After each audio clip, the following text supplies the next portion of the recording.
I'd like to call to order the City of Belton Planning Commission session for Tuesday, November 19. Could we have the roll call, please? Sorry, my computer is... Chairman McPherson, Here. Mayor Larkey, Here. Councilmember Pryan, Here. Commissioner Christensen, here. Commissioner Crate, here. Commissioner McDonough, here. Commissioner Monahan Bass, Commissioner Walton, Commissioner Wilson. Here. All right, thank you. First item of business this evening will be the approval of the minutes from our October 15 Planning Commission meeting. Those have been printed and distributed. Are there any additions, modifications, corrections that need to be made? Seeing none, entertain a motion to accept. Motion to approve the Planning Commission meeting minutes October 15, 2024 as presented. Second. Thank you for the second. All those in favor of approval say aye. Aye. Any opposed? Thank you. We do have a full agenda this evening, so we will try and keep things moving as quickly as we can. Under new business this evening, our first item is LS 2024-01, which is an application for a lot split replat for Crest Plaza, 4th plat, a proposed two-lot commercial subdivision on .86 plus or minus acres in the 300 block of North Cedar Street, and we'll ask our city planner, Ms. Fernandez, to present that. Thank you. An application was filed for a replat of Crest Plaza Lot 4 into two lots for an additional retail pad site, which is generally located at the northwest corner of 163rd Street and the crossroads at Belton Entrance Drive. The subject property is zoned C2 General Commercial and is currently vacant. The property is located at the crossroads at Belton Shopping Center with Price Dropper. The plan meets all site design standard requirements except for the west side of the lot. Lot B does not quite meet the 100-foot lot width requirement, but the east side of the lot does.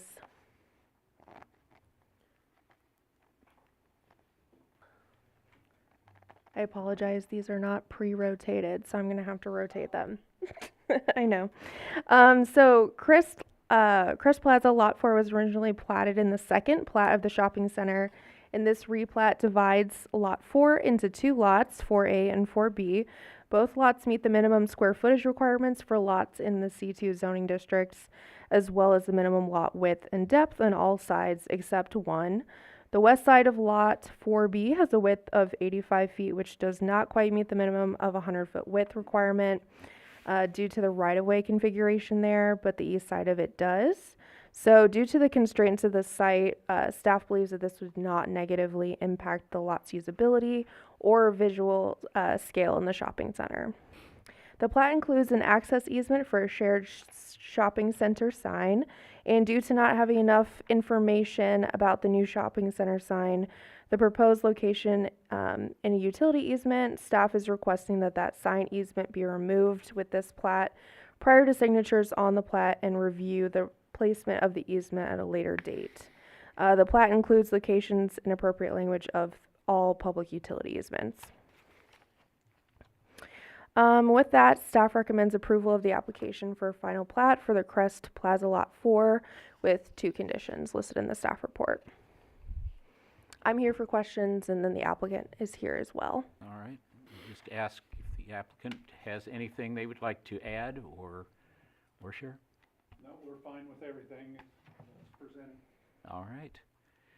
So I will open it to the commission. Any questions that you have or discussion?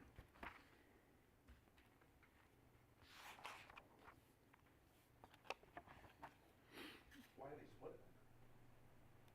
Why are you split? We have a user for lot 4A, and there was sufficient. Russ, come up to the microphone, please. Sorry.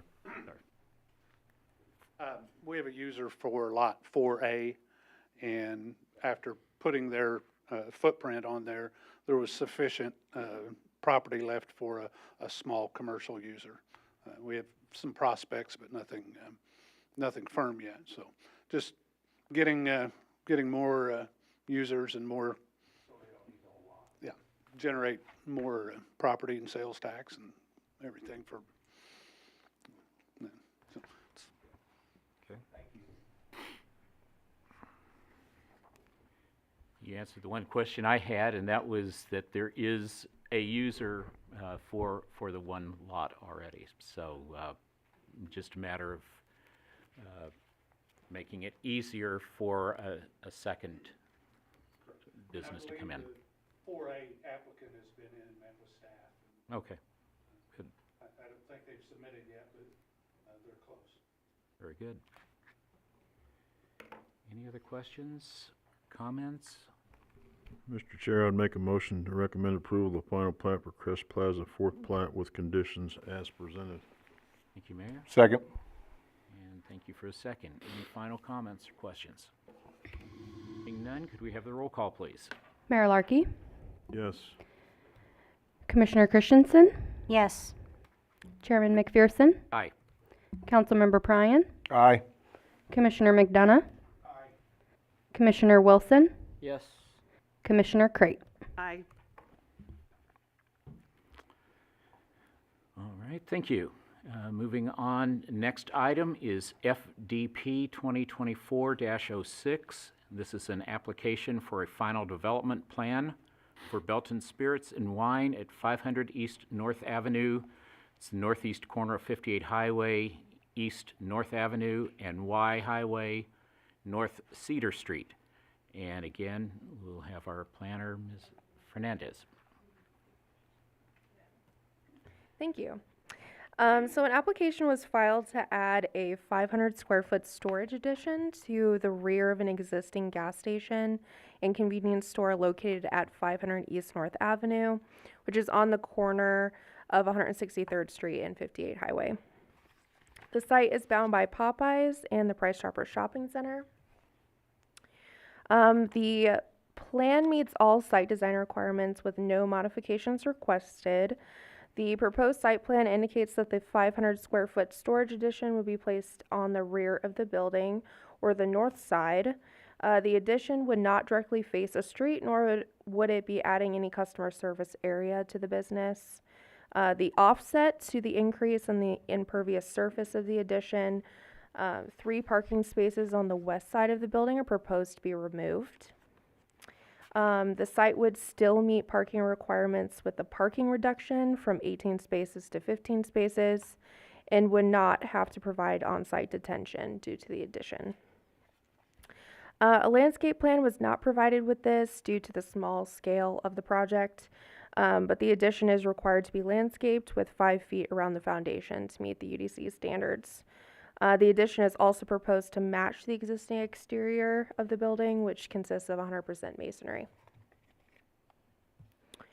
With that, staff recommends approval of the application for final development plan for Belton Wine and Spirits, and with the 3 conditions listed in the staff report. All right, very good. And is the applicant here on this one? I don't believe so. Okay, all right. So, Commission, any questions for staff on this?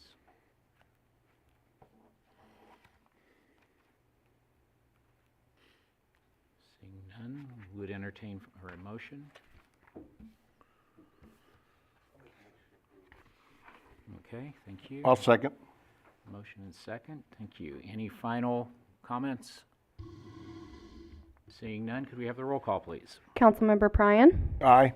Commissioner McDonough, Aye. Commissioner Crate, Aye. Mayor Larkey, Yes. Commissioner Christensen, Yes. Commissioner Wilson, Yes. Chairman McPherson. Aye. All right, thank you. We will move on, and I will call a public hearing into order. This is for RZ 2024-03, an application for rezoning from R1 Single Family Residential to A Agricultural for the development of 4 single-family lots with agricultural land uses on 40 plus or minus acres, generally located on the west side of Kentucky Road in the 15700 and 15800 blocks. And Ms. Fernandez. Thank you. An application was filed to rezone from R1 single family to A agricultural and preliminary and final plat of 40-acre lot into 4 10-acre lots to be utilized as large lot single family with agricultural activities to be known as Dock Holiday Gulch. The property is generally located south of 155th Street, west of Kentucky Road, and north of 163rd Street. The property is surrounded by large lot residential and is not able to be serviced by any Belton utilities. The plan meets all site design requirements except for access to utilities. Water is proposed to be provided by Raymore. And there was a modification requested to keep the existing driveway width to the property of 35 feet instead of the required 25 feet. And a modification was requested to allow a smaller lot width of 85 feet at the frontage for a flag lot instead of 120 feet.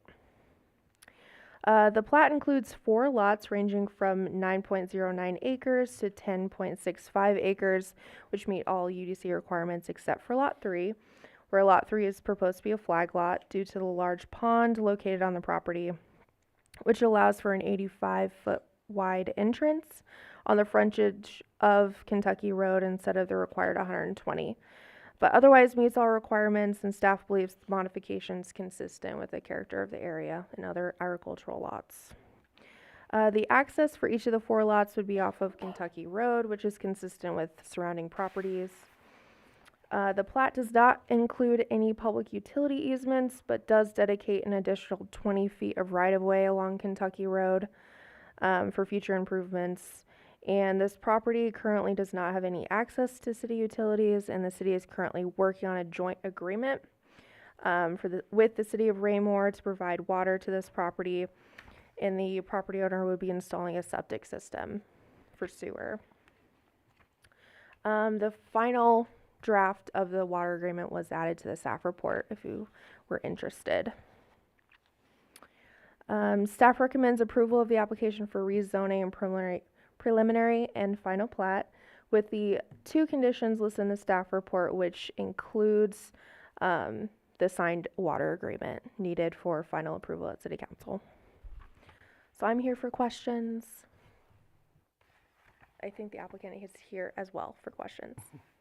Okay, I ask the applicant if there's anything additional you would like to share.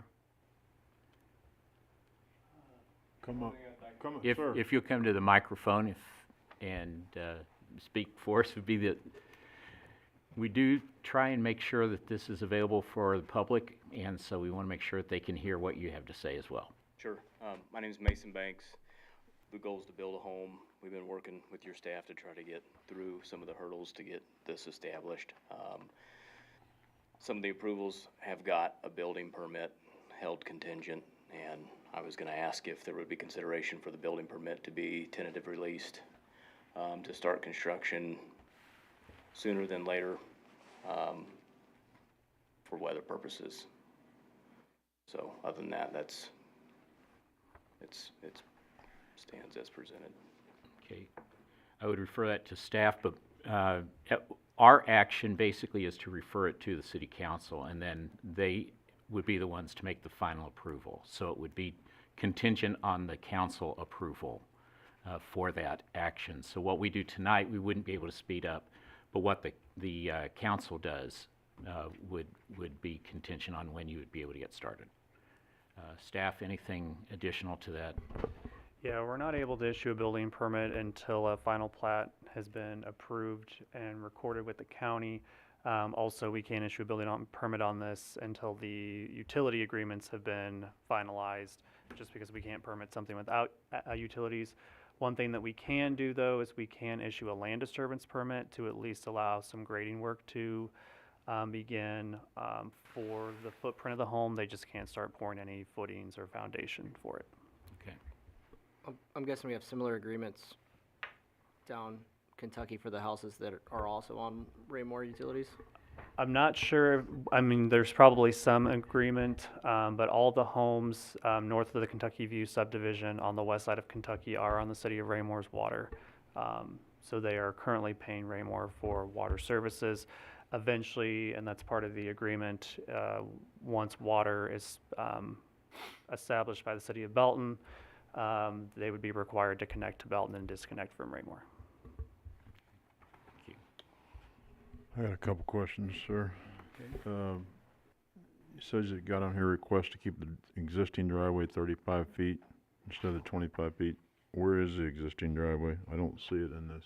So the existing driveway is located on this lot 3, right here on this flag lot section. Okay. So this is where currently the applicant has a driveway entrance, and it's currently gravel, and it's 35 feet in width. So based on the agricultural activities he wants to do there, he would like to keep that. Is that the lot you're building on, lot 3? Yes. Yeah. Okay. So we move enough large equipment in there. It's, that size of entry's Okay. pretty neat. I can roughly make it out now that I look at it close. I was just curious, that's all. Is your goal just, hey, I'm gonna build a house here and I wanna have the future if I wanna sell the rest of the land for someone else to build on? I mean, why do you wanna separate it out, I guess? Right now, I put all this into crop for livestock. You Yeah. guys won't let me build a barn unless I build a home. So I might as well build a home anyway. So I need to get a home put in before I can build a barn to store any of my agriculture goods. But I don't really have any intent to put this for sale or to further development. Yeah. This is just to get organized. Yeah. So why are we asking him to take this out into lots? And instead, if he just wants to build a single home on the property, why can't he just build a single home on the on one property? He could plat it all as one lot if he wanted to. The max there would be 4 lots. That was what we were able to support based on Gotcha. the surrounding land uses, especially with the limited utility availability. Anything more than 4 is more intensive than what's already been Right. established out there. And so if at some point there was further subdivision here, they would have to for sure extend the water and sewer to accommodate that. But it was Mr. Banks who wanted to go ahead and since he was already going through that process, go ahead and have that availability of 4 lots if in the future he decides to sell 1 or more lots there. Got it.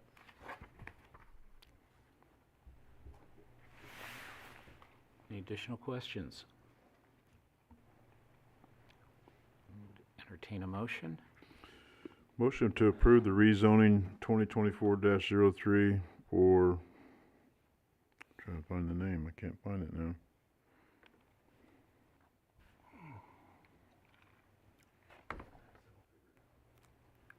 Yeah, what's the name of it again? Dock Holiday Holiday. Gulch as presented, thank you. Second. Don't you have to close the public hearing? I do have to Oh. close the public hearing. I just thought of that after I'd called for the, Yeah, I so. gotta do it again. I gotta read it. Is there anyone that would like to speak in favor or in opposition to it? Let me make it official. Anyone speak in favor or in opposition? Seeing none, we will close the public hearing. And now, Mayor, I will I'd like to make a motion to approve the preliminary plat of the rezoning of 2024-03 and recommend approval of the rezoning of the final plat for Dock Holiday Gulch with conditions as presented. Second. All right, thank you. Have a motion and second. Any final comments? Seeing none, could we have the roll call, please? Commissioner McDonough? Aye. Commissioner Crate? Aye. Chairman McPherson? Aye. Commissioner Christensen? Yes. Mayor Larkey? Yes. Commissioner Wilson? Yes. Councilmember Pryan? Aye. All right. Next item on our agenda is for PP 2024-04. And I just want to clarify, this is not a public hearing on this one, is that correct? Correct. Okay. This is not. I wanted to make sure that wasn't an all-inclusive public hearing on the agenda for the following items. Okay. This is an application for a preliminary plat for Dock Holiday Gulch, a proposed 4-lot, single-family residential subdivision on 4 plus or minus acres, generally located on the west side of Kentucky Road in the 15700 and 15800 blocks. And this sounds awful familiar. I'll ask our No further no further. presentation, no. All right. Any questions concerning the final plating of this? Or is there a motion? Motion to approve the preliminary plat 2024-04 for Doc Holiday Gulch as presented. All right. A motion Second? and a second. Thank you. Any discussion? Could we have the roll call, please? Commissioner Christensen, Yes. Chairman McPherson, Aye. Councilmember Pryan, Aye. Mayor Larkey, Yes. Commissioner McDonough, Commissioner Wilson, Yes. Commissioner Crate. Aye.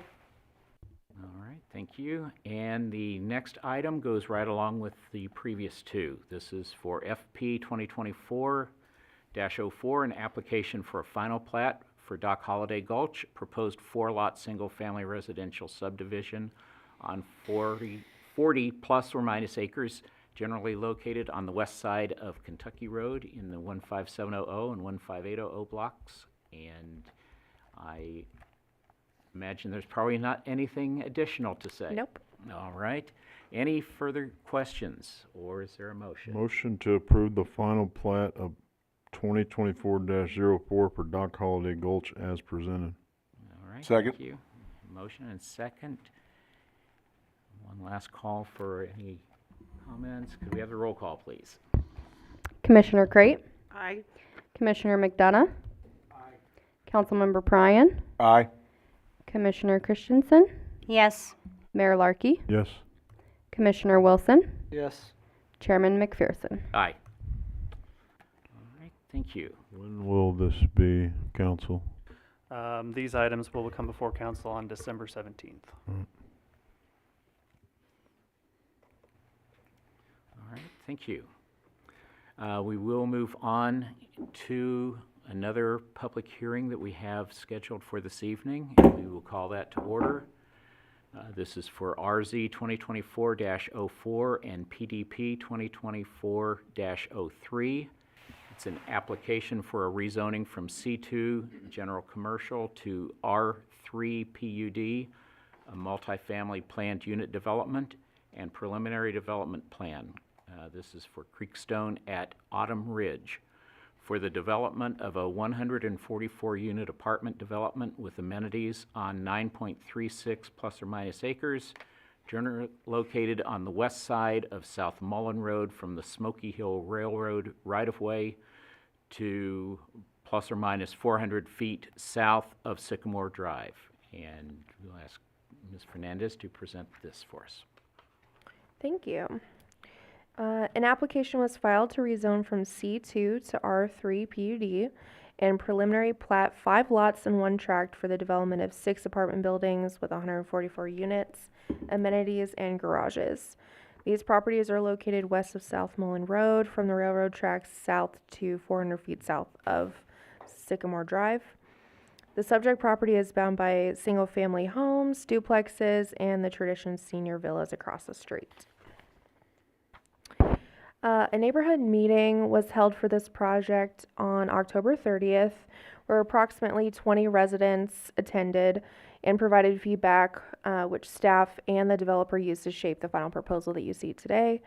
And the general concerns that we heard were for maintaining property values, increased traffic that might occur, and maintaining a landscape buffer between the developments, or AKA the first plat of Autumn Ridge and this development.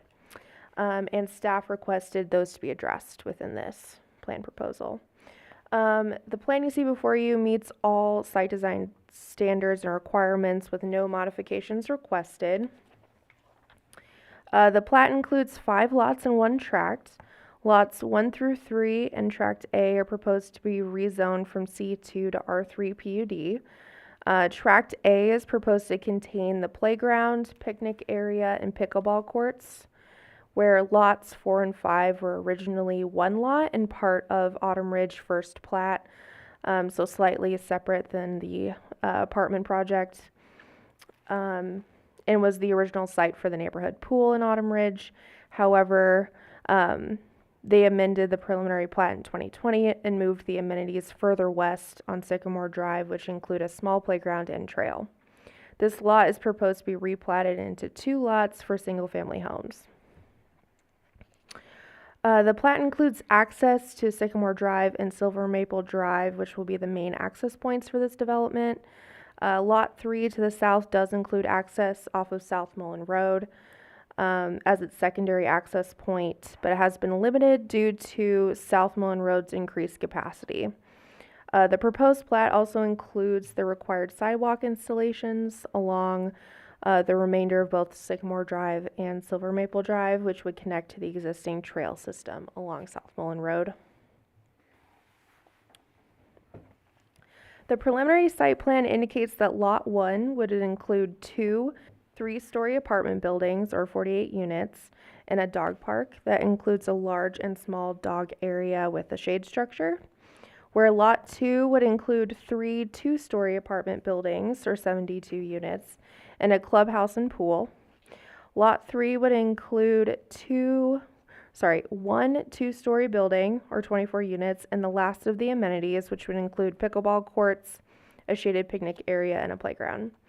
The development plan provides a mix of public parking and garage parking throughout, as well as extra parking for the provided amenities. This development is proposing 264 parking spaces, where 216 would be required based on the code. All amenities are proposed to be open to all residents of Autumn Ridge, except for the clubhouse and pool, which will only be an option for Autumn Ridge residents in the first plat and the apartment residents. A development maintenance agreement will be required for that, with the submittal of the final plat to formalize that process. But that was to address the original pool not being built in the first phase.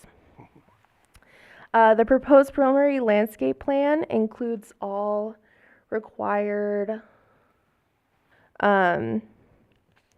street trees, perimeter trees, but the required foundation plantings and landscape island trees were not included, so an updated landscape plan that include those, as well as some additional landscaping along the buffer between the developments and the first plat, will be required with the submittal of the final development plan.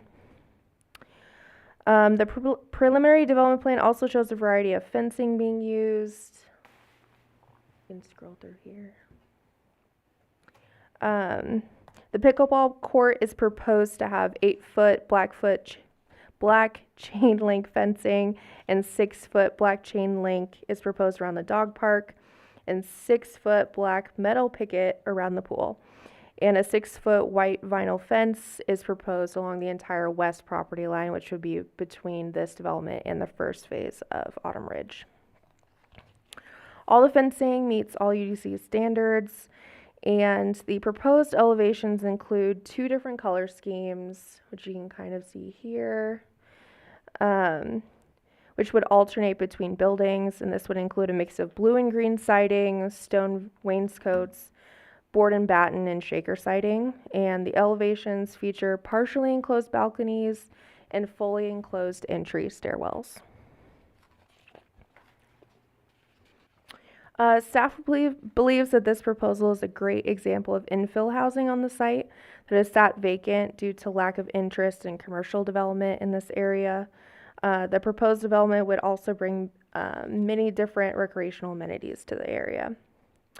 Staff recommends approval of the application for rezoning, preliminary plat, and development plan for Creekstone and Autumn Ridge with the 4 conditions listed in the staff report. I'm here and the applicant is also here for questions. Okay. Ask if the applicant has anything additional that you would like to share with the commission. Good evening. My name is Brian Ron. Want to just share how we kind of got here. So over the course of several years, we've been working with staff on this site to, try to decide what was going to be the best use of it. originally, when I first brought this project forward, we had 3-story buildings. We had a little bit more of a denser project. I had, a different use for the, portion along the railroad tracks. We took that, we took some comments from staff, came back, brought a slightly different version, back again, dropped down to the 2-story buildings, dropped the density down, did a little bit more with the amenities. There's been a lot of, we didn't originally start with the amenity package there in Autumn Ridge, but we inherited it. And, so, working with different things to get the amenities in there that, would be good for the neighborhood. So over the course of the last few years, we've been back and forth, and I think we have a really, strong project here. I think it is the right project for the site. We've tried, to address as many concerns as we could. We know that the single-family homes behind us, that's definitely going to be a big factor for us, and we're going to work with those homeowners. We've done a lot of buffering. We think the garages and stuff like that, give a good break there. Keeping the building heights down, behind those homes. We do have 3 stories up against the railroad tracks, but these aren't even, they're still not real big buildings. They're only 24-unit buildings, so we've tried to keep them more residential rather than, the typical apartment type project. These are enclosed conditioned corridors, so we are looking at, Class A finishes on the inside of these apartments. They're gonna be very nice. We have nice amenities going in there. So, we're really excited about it, and I think, on this one, I think, working with staff, we got it right. Okay, very good, thank you. So I will ask, since this is public hearing, if there is anyone here that would like to speak in favor of the proposal?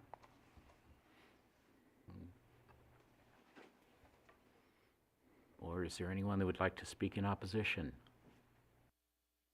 Call one more time for anyone either in favor or in opposition. We will close the public hearing then and open it for commission. Any questions or comments from any commissioners? I don't really have any questions. I would just like to add that it was, based on what Brian was saying, that it was an excellent working to work this to where it is today. I mean, it just worked out good. They came in, everything worked out good. Then the neighborhood meeting we had, started Great. Started not good, but finished great. So, and I owe that to you guys, because I heard numerous times that these guys were professional, and so I just wanted to add that to the record. When was that neighborhood meeting? October 30th. October 30th. Mm-hmm. So, Appreciate that insight, Mayor. Kind of to echo on that, I did attend the neighborhood meeting as well, and I appreciate your professionalism and how well you handled all the barrage of comments being thrown at you. I appreciate your willingness to listen and to work with the residents. Thank you. Any other comments, questions? Or is Mr. there Chair, a I'd make a motion to approve the rezoning 2024-04 and the preliminary development plan 2024-03 as presented. Second. Do you have a second? Any final? Call one more time for any questions or comments. Seeing none, could we have the roll call? Commissioner Wilson, Yes. Chairman McPherson, Aye. Commissioner Crate, Aye. Commissioner McDonough, Councilmember Pryan, Aye. Mayor Larkey, Yes. Commissioner Christensen. No. Thank you. We will move to the next item, which is PP 2024-05, application for a preliminary plat for Creekstone at Autumn Ridge, a proposed 3-lot and 1-tract multifamily subdivision along the west side of South Mullen Road from the Smoky Hill Railroad right-of-way to plus or minus 400 feet south of Sycamore Drive and replatting of one tract to 2 single-family lots in the northeast corner of Sycamore Drive and Fall Creek Drive. Ms. Fernandez, any additional? Nothing further. All right, thank you. Is there any further discussion? Or would entertain a motion? I'd make a motion to approve the preliminary plat 2024-05 as for Creekstone at Autumn Ridge as presented. Second. Thank you. Motion and second. Any final comments or questions? Seeing none, could we have the roll call? Chairman McPherson, Aye. Commissioner Wilson, Yes. Commissioner Christensen, No. Commissioner Crate, Aye. Commissioner McDonough, Mayor Larkey, Yes. Councilmember Pryan, Aye. who am I forgetting? Forget somebody? Did you? Thought you got everyone. Okay. Okay, I thought you'd gotten everybody, but want to make sure. Okay. So we do have one final public hearing for this evening, and we will call that to order now. And this is CPA 2024-01, consideration of the adoption of the Belton 2050 Comprehensive Plan. And we will have our Community Development Director, Mr. Wright, present that. Yeah, before this evening is the final draft of the 2050 Comprehensive Plan for review and consideration of adoption by the Planning Commission.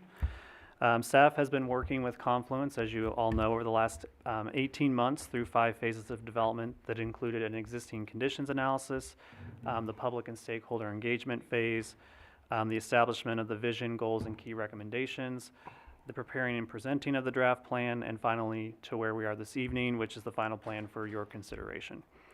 The agenda packet includes the staff report with an overview of the process and the components of the plan, followed by the plan itself, which has 258 pages, and then there are the additional supporting documentation, which includes reports and summaries that were used to help create the vision, goals, and recommendations of the plan.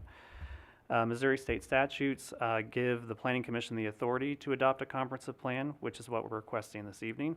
If adopted by the Commission, the plan will also be presented to the City Council for their consideration of adoption, which provides an additional level of support and further enhances the plan, since the Council does make the final decisions on land use and zoning requests, as well as approves the budget for long-range planning and capital improvements that are referenced in the plan.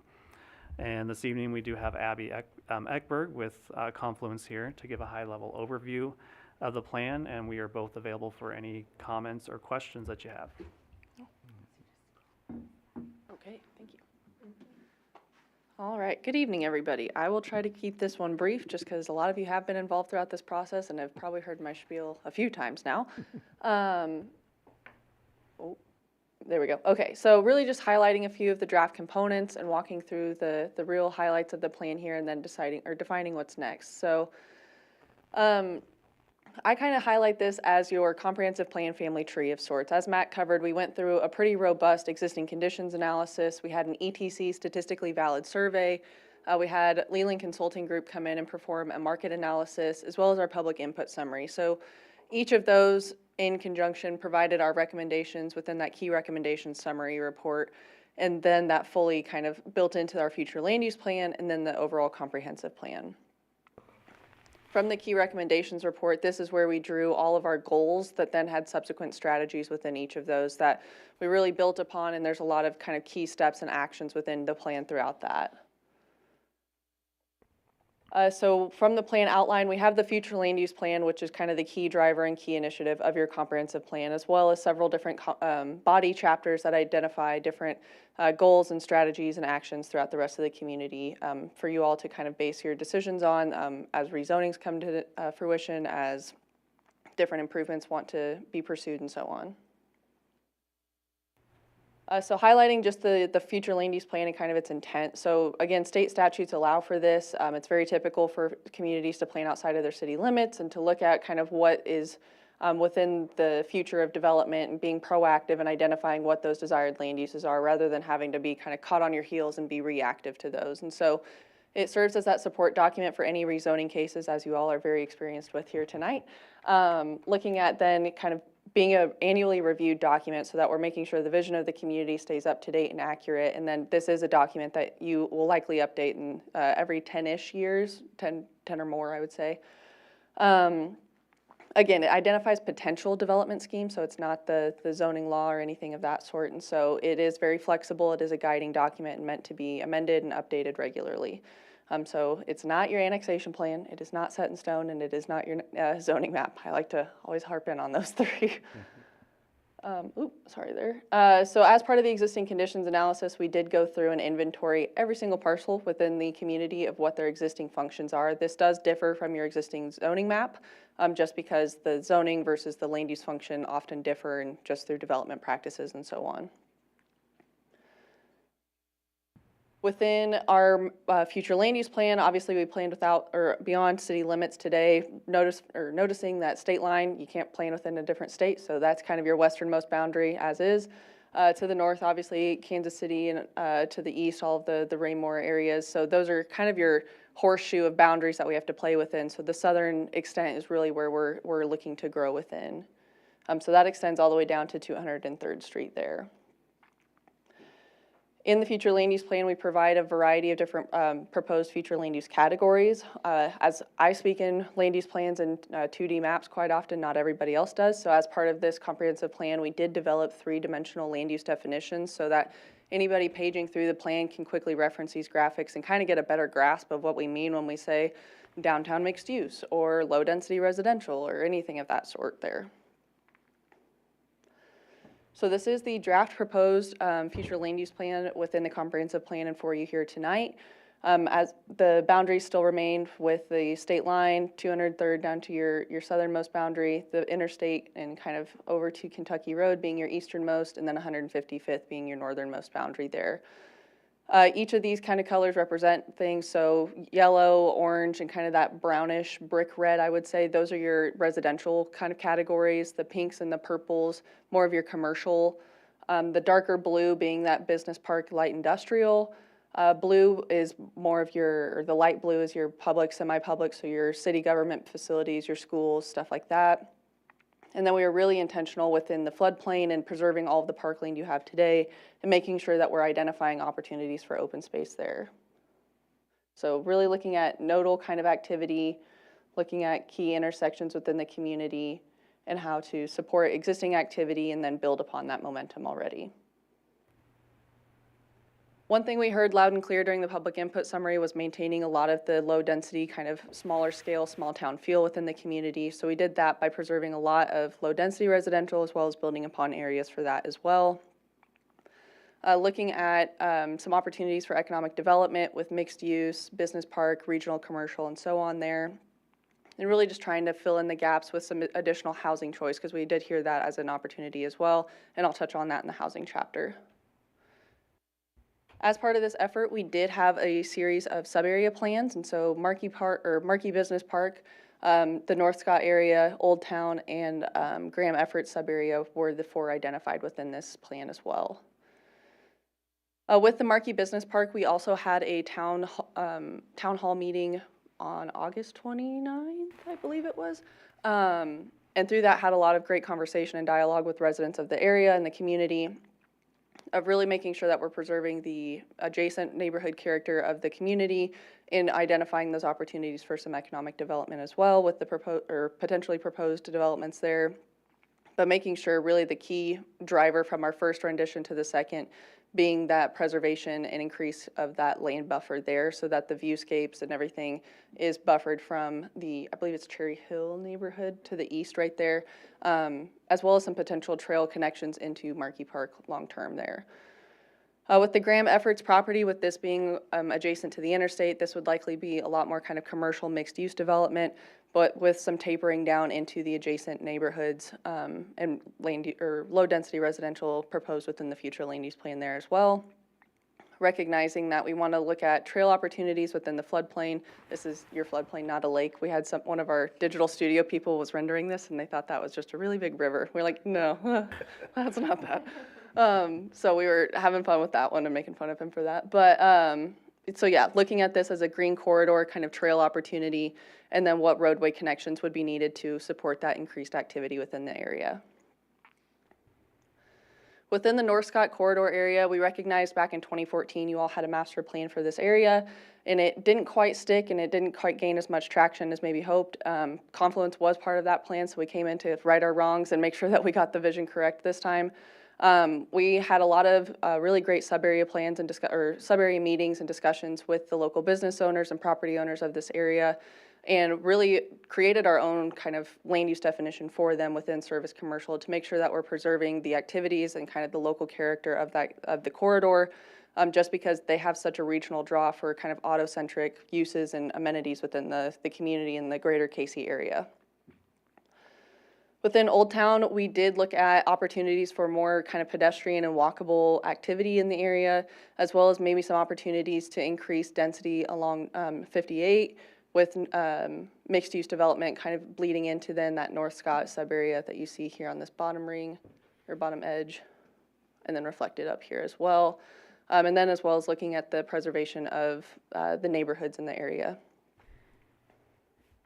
So diving into kind of the chapter plan highlights, city services really focuses in on kind of the day-to-day operations. How can we best set our staff up for success for long-term kind of staffing and retention, making sure that they have the tools and the resources that they need to provide adequate city services to all the residents, different programming and so on from there. Parks and Recreation, we also recognize that you are in the middle of your parks master plan and you just got your statistically valid survey back for that. So that's a lot of great data to build upon there. This chapter primarily identifies a lot of high-level initiatives and kind of desires that we've identified from the public here for that plan to build upon. Confluence is also working on this, so I talked to Hank and Avery who are on that team. I can see them with an eye distance at my desk, so we talk about this plan and the projects and make sure that everything's lining up long-term there. Within connectivity and access, this is looking at different partnerships and walkability, bikeability, mobility from a car standpoint as well. Especially with right-of-way and different kind of responsibilities from the highway perspective and working with MoDOT. We want to make sure that you guys are in conversation with all of them for any future improvements, identifying what roadways need to be improved to support the future land use plan and any subsequent development and so on. With housing and neighborhoods, we did hear a lot about providing a lot of housing choice and housing diversity. So within the future land use plan, while we did focus in on low density residential as kind of being the preservation of the small town character, we did identify a lot of initiatives and strategies to look at infill development such as the missing middle housing, as well as the accessory dwelling units, identifying opportunities for more kind of medium density and high density uses such as like townhomes, row houses, and then kind of garden style apartments as well. We did want to make sure that we're planning for all ages and incomes, and so looking at how people can increase their life cycle livability of the community so that they can be born and raised in Belton, but then can they come back to Belton maybe after college and grow their family and kind of age and place here long term. Within economic development, this looks at a variety of strategies and partnerships to identify different partners for making sure that sites are shovel ready, looking at how to draw people to the area for tourism, event programming and marketing, and how can we work with the Commerce or the Chamber of Commerce, the downtown district, and kind of beyond to make sure that we're marketing everybody and getting the word out as much as possible. Then lastly, second to lastly, with downtown Belton, looking at becoming a Main Street community just to increase your viability for different funding mechanisms and grant opportunities. Some ideas for walkability and streetscape improvements, as I mentioned, as well as the creation of maybe some downtown standards. I know that usually after a comprehensive plan, looking at your zoning code and those kind of minor amendments or even kind of large-scale amendments are a likely next step. So some of these have been identified throughout each of those chapters, including the downtown chapter here. And then lastly, looking at community identity. So there's a very distinct identity within Belton today, and so how do we preserve that? How do we highlight that and continue to showcase Belton long term? You guys have a great branding and marketing initiative today. That's been fantastic for us to work with, honestly. As a consultant team, we're very fortunate for that. But continuing to build upon that and be consistent with it so that when people see kind of your logo, they see your marketing, they know immediately that that is Belton. So then last steps of tonight. So depending on your recommendation or your lack of recommendation, maybe, I'm hoping for a recommendation, we move to our December 17th meeting with the City Council here tonight, or here in a month, not tonight. But yeah, I'm here for any questions. All right. I will go ahead and ask, since this is a public hearing as well, if there's anyone here that would like to speak in favor or in opposition. And seeing none, we'll close the public hearing. Commissioners, any questions, comments that you have? What was it, about a year ago, wasn't it, that this entire process started? So it has not been something that has been rushed through. And I know from what I have seen, having seen how our staff worked, how Confluence, especially Chris and Abby, were the 2 points of contact that we had.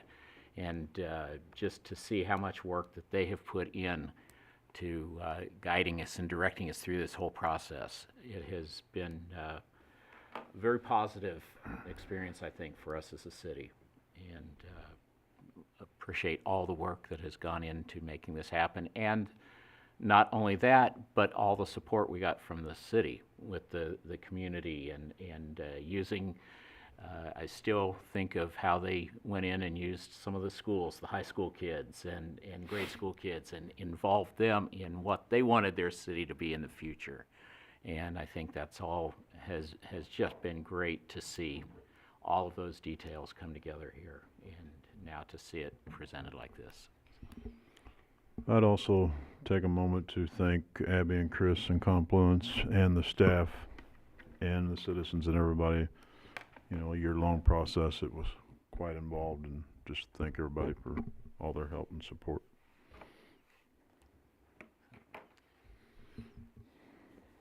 Any questions anyone has? Any comments?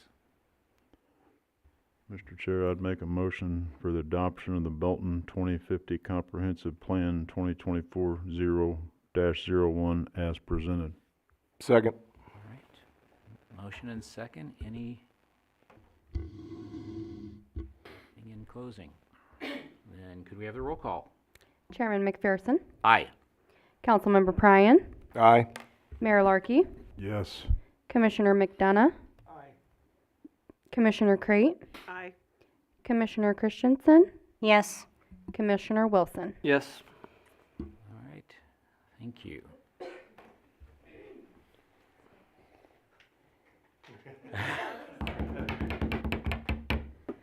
Big That was- sigh of relief there, That Abby. was quite the project. Quite the project. I know, we're so excited At- to get to implement this. At one We have point, so I many told them plans that we were already. that we wanted Yeah. to go back and restart the whole thing because they needed something else to do. Oh, But no. they assured me they We had can to definitely we move will on. start the zoning code update Yes, now. yes, So, yes. The all next right, big project. director's report. Well, I'm impressed that we made it through a 650-page agenda within an hour or so. Our upcoming meetings, since nothing was continued tonight, we do not have anything on the Tuesday, December 3rd agenda, so that will be canceled. The December 17th meeting will also be canceled because there will be a special a council meeting, since their regular meeting will be on Christmas Eve. So our next meeting will be January 7th. So, All right. yeah. And then we did add a new helpful link to the bottom of the agenda to E-Track It, which is our new online portal that launched back on October 28th. We will actually start referencing that in the new year on our agendas because citizens can go on there and they can see the planning case number, and they can go see all the documents related to that project in that portal. It's also a way that they can apply for permits or see status updates or what permits have been submitted on any address in the city as well. So it's a really nice system to have for residents and property owners and developers to be able to utilize that, not only for themselves, but also to just find out what's going on around the city. Definitely a nice site and great improvements that have been put into making that happen. So I guess this is it for the year. Second. Motion second. All those in favor say aye.